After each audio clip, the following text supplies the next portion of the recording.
कुछ जगहों को कैमरा में कैद किया जा सकता है, कुछ नज़ारों को वीडियो में समेटा जा सकता है, और मेरा ये मानना है कुर्ग जैसी खूबसूरत जगह को सिर्फ महसूस करके ही देखा जा सकता है।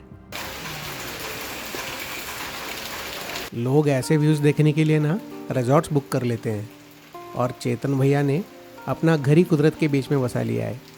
क्या ही खूबसूरत नज़ारे हैं, और आज की ये राइड इसी खूबसूरत नज़ारे के साथ शुरू होने वाली है। सुबह सुबह बारिश कुछ ऐसे हो रही थी जैसे हमें रोकने की नहीं, वेलकम करने की तैयारी कर रही थी। कल रात हम रूट डिसाइड करके सो गए थे, और सुबह उठते ही उसमें एक दो चेंजेस भी थे। और ऑनेस्टली कभी कभी डेस्टिनेशन का नाम ना पता होना वो भी एक एडवेंचर ही होता है। So good morning raw tribe, 10:23 हुए हैं and we are out for the ride. और आज हम जा रहे हैं a couple of unknown waterfalls. तो भैया ने हमको नहीं बताया कि कौन से वाटरफॉल्स है, ये ऑफबीट प्लेसेस है, जो यहाँ के लोकलाइट्स हैं उनको ज़्यादा इसकी जानकारी होती है। तो I am taking you guys there. Bike rally mode में आ चुकी है, which means only one thing, we gonna do some hardcore off roading. I am so excited, let's go. आज मैं पहली बार ग्रुप राइड कर रहा था, और ग्रुप राइड्स की एक छोटी सी चैलेंज होती है, कोऑर्डिनेशन। हम सब एक लाइन में चल रहे थे, लेकिन किसी पॉइंट पे मैंने सोचा चेतन अन्ना और विश्वनाथ जी आगे निकल गए होंगे।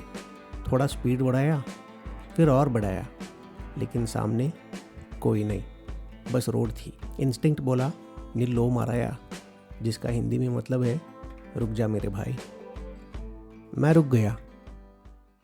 ग्रुप में राइड कर रहे हो और रूट ना मिस हो, ऐसे हो सकता है? और इस बार गलती मेरी ही थी। मैं चेतन अन्ना को चेस कर रहा था, वो थोड़ा और आगे निकल गए थे, एक लेफ्ट टर्न था वो वहाँ पे गए थे।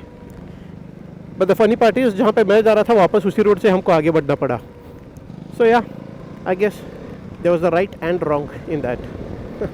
ग्रुप राइड्स में है ना, एक थिंग बहुत ही चैलेंजिंग होती है, वो है coordination, and if you can achieve that, nothing like it. और फिर कुर्ग ने अपना असली रंग दिखाना शुरू किया। हर कुछ किलोमीटर बाद एक नया सरप्राइज, कभी पोस्टकार्ड जैसा लैंडस्केप, कभी बारिश से भीगा जंगल, कभी कच्चा रास्ता, और कभी ऐसा ऑफ रोड जिसे देखकर राइडर भी मुस्कुरा दे। सच कहूँ तो अगर किसी जगह को राइड करने के लिए बनाया गया है तो वो कुर्ग है। आज का राइड लंबा नहीं होने वाला है, लेकिन लंबे समय तक होने वाला है, क्योंकि आज हम बस 100-120 किलोमीटर राइड करने वाले हैं। But there are twisties like this, और इन ट्विस्टीज में कुछ अननोन रूट्स हैं जहाँ पे एक दो वाटरफॉल्स हमको मिलेंगे, and we are going to visit those places. We will try to explore more places if time permits, but ya so far this is the plan. आप बताओ मुझे, आपको कैसे लग रहा है these routes, these rugged terrains, this off beat place and these views? Look at that, views बोलते ही एक व्यू मिल गया। Look at that, that's Coorg for you guys. कल जब हम कुर्ग के टूवर्ड्स राइड कर रहे थे, मेरा पिनलॉक भी काम नहीं कर रहा था, और मेरे ग्लासेस भी काफ़ी फॉग अप हो रहे थे, और मैं बार बार वाइप कर रहा था, and it was very difficult to ride. Exactly the reason I am not wearing gloves today. लेकिन एक ninja technique was given by bhabhi ji, which is, जो मैं स्पेक्स पहन रहा था, उन्होंने कहा कि थोड़ा उसको स्पेस दे दो। यूजुअली जितना टाइट पहनते हो उतना टाइट मत पहनो, और हेलमेट का वाइसर जो हम ओपन रखते हैं वहाँ से जो एयर आएगा वो यूज़ होगा, और ग्लासेस फॉग अप नहीं होंगे। I follow that and my glasses are not fogging up. बढ़िया सीख मिली है, and I am pretty sure that it is going to help me in the long run. Scenic views के साथ साथ अच्छे खासे ऑफ रोडिंग एक्सपीरियंस की भी कोई कमी नहीं थी इस राइड में। किसी को कोई जल्दी नहीं थी, किसी को कोई रेस नहीं लगानी थी। बारिश, कॉफ़ी एस्टेट्स और जंगल, और थोड़ी देर बाद एक आवाज़ सुनाई देने लगी, गिरने वाले पानी की, और उसी आवाज़ ने बता दिया कि पहला सरप्राइज आ चुका था। Look at that, a small little waterfall, but it's flowing in its full glory. What a lovely place, Anna. Yeah, falls history, no? Kotte Abbi. Look at that. Fantastic.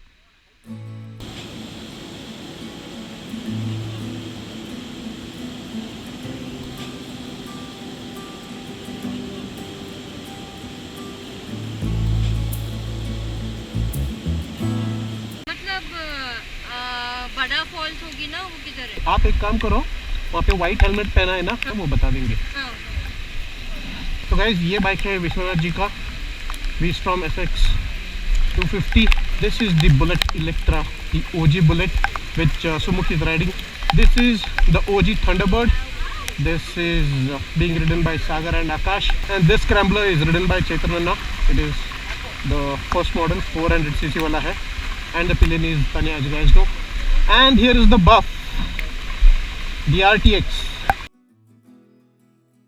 Monsoon में ये waterfall और भी जिंदा लग रही थी। पानी का शोर, ठंडी हवा और बारिश, वाह। इसके बाद अगर किसी चीज़ की कमी थी तो बस एक गरम मैगी की, और वो भी मिल गई। सच बताऊं, टपरी वाले मैगी का टेस्ट ना लोकेशन डिसाइड करती है, और उस दिन लोकेशन परफेक्ट थी। तो मैगी ब्रेक के बाद अब हम जा रहे हैं अगले वाटरफॉल की तरफ, लेकिन वहाँ जाने से पहले एक ब्रेक लेने वाले हैं।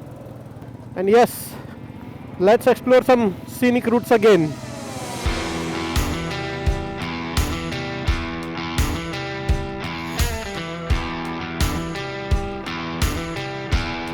हर 5-10 सेकंड में आपको ऐसे अच्छे खासे सीनिक रूट्स मिल रहे हैं, और हर 5-10 सेकंड में ऐसे व्यूज मिल रहे हैं। Look at that guys, fantastic. क्या मजा आ रहा है यार इस राइड पे। Lovely monsoon ride. Rough patch, वो क्या होता है, सेज RTX। और देखते देखते अगला स्टॉप हम पहुंच गए, हाचीनाडो व्यू पॉइंट। सुमुख ने बोला, भाई यहाँ से व्यू ज़बरदस्त दिखता है। नेचर ने बोला, भाई आज मूड नहीं है। पूरा व्यू पॉइंट फॉग के पीछे छुपा हुआ था। शायद इसी का नाम नेचर है, कभी सब कुछ दिखा देता है और कभी सिर्फ इमेजिनेशन पे छोड़ देता है। एक और रीज़न मिल गया था वापस आने का। यहाँ पे फॉग इतना ज़्यादा है ना कि मुझे लगने लगा था कि अपनी निंजा टेक्निक शायद फेल हो गई। मैं बार बार अपना वाइपर और ग्लास वाइप कर रहा था। But no, it was actually fog. बहुत ज़्यादा फॉग जम गया था। अब नेक्स्ट हम कहाँ जा रहे थे वो भी पता नहीं था। जितना अंदर जाते गए उतना ही कुर्ग और खूबसूरत होते गया। हमको बस इतना पता था कि अगला स्टॉप भी एक वाटरफॉल है। नाम पता नहीं, लोकेशन पता नहीं, और ऑनेस्टली ये सरप्राइज फैक्टर ही इस राइड को और ख़ास बना रहा था। और फिर बहने वाली पानी की आवाज़, यानी हम अपने डेस्टिनेशन तक पहुंच गए थे। Guys, look at this.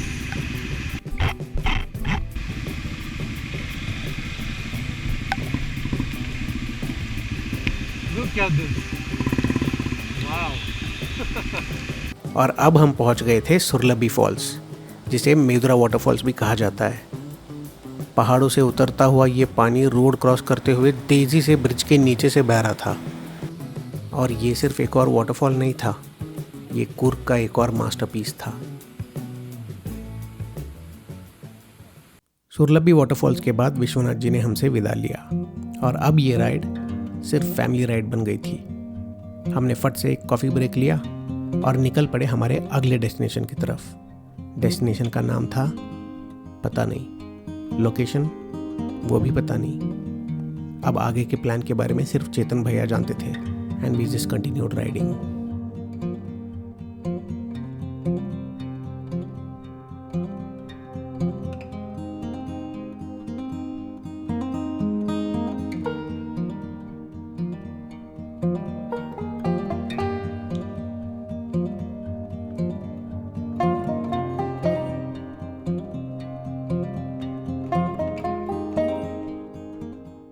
Chikli dam. This is Chikli dam, Chikli Hole. तो आज का आखिरी डेस्टिनेशन था चिकली होड़े डैम। बारिश इतनी थी कि सब पार्किंग में घुस गए, लेकिन हम बारिश से बचने नहीं, उसे जीने आए थे।